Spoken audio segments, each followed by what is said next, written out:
తేజ గారితో మొదలు పెడదాం. ఇంకొక మైక్. యా. హాయ్ అండి. ముందుగా జెట్లీని ఇంత మంచి స్టార్ట్ ఇచ్చిన ప్రేక్షకులకి చాలా థ్యాంక్స్. అండ్ ఇటువంటి ఎక్స్పెరిమెంటల్ సినిమాని మీ ముందుకు తీసుకొచ్చి మళ్ళీ ఇంకోసారి సక్సెస్ ఇచ్చిన మా ప్రొడ్యూసర్ గారికి, చెర్రీ గారికి అండ్ హేమలత గారికి చాలా థ్యాంక్స్. అండ్ అంత కాంపాక్ట్ ప్లేసెస్లో కూడా అంత అద్భుతమైన ఫ్రేమ్స్ ఇచ్చిన మా సురేష్ అన్నకి అండ్ దాన్ని ఎన్హాన్స్ చేసే విధంగా అండ్ నెక్స్ట్ లెవెల్లో తీసుకెళ్ళిన రిషికేష్ గారికి విఎఫ్ఎక్స్ త్రూ అండ్ సెట్స్ అన్నీ చాలా బాగా డిజైన్ చేసి ఎంత ఫాస్ట్గా ఇచ్చిన మా శ్రీనివాస్ గారికి చాలా చాలా థ్యాంక్స్ అండి.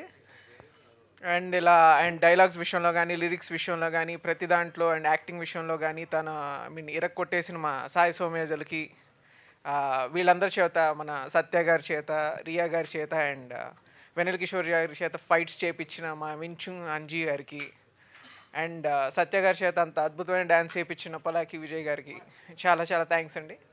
అండ్ రితేష్కి కానీ, సత్యకి కానీ థ్యాంక్స్ చెప్తే అది నాకు చెప్పుకున్నట్టే. సో నాకు చాలా థ్యాంక్స్. అండ్ ఇంకెవరన్నా మర్చిపోయి ఉంటే క్షమించకండి, కాల్ చేసి తిట్టండి. సో థ్యాంక్ యూ అండి. మీ మీద కాపీ రైట్స్ వేయడానికి రెడీగా ఉన్న సత్య గారు, బికాజ్ ఆయన స్పీచ్ని మీరు దొంగలించారు అని ఆయన వెనకాల నుంచి చెప్పడం జరుగుతుంది. అదే చెప్తారా మీరు? ఓకే, సేమ్ స్పీచ్ వస్తుంది. థ్యాంక్ యూ అండి. గీతాబాద్ గారు మీకు కూడా థ్యాంక్ యూ సో మచ్ అండి. అండ్ నౌ సుదర్శన్ గారు, మీరు అటు చూసిన మైక్ మాత్రం మీ దగ్గరికి వస్తుంది.